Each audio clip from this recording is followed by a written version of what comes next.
আসসালামু আলাইকুম, সবাইকে ঈদের শুভেচ্ছা, ঈদ মোবারক। আমরা গরু আনতে আসলাম। গরু রাখা হয়ে গেছিল, যাদের বাড়িতে গরু কিনা হয়েছিল তাদের বাড়ি থেকে গরু সকাল সকাল গিয়ে আমরা আনলাম। আনার পরে এই যে এখন সান্ত্বনা দেওয়া হচ্ছে। গরু আনা অবস্থায় ভিডিও করতে পারিনি, তার কারণ গরু ধরার মতন মানুষ কেউ ছিল না। আমি ছিলাম, আরও অনেকে ছিল। দিয়া এখন গরু এই যে এখন আমরা নামাজে যাচ্ছি।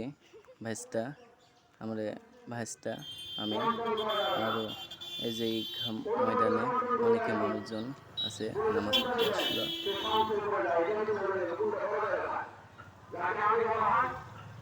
এখানে কৃষ্ণপুরের মানুষ এবং বাজারে দুই দিককার মানুষজন এই একটা কেন্দ্র ঈদগাহ ময়দান।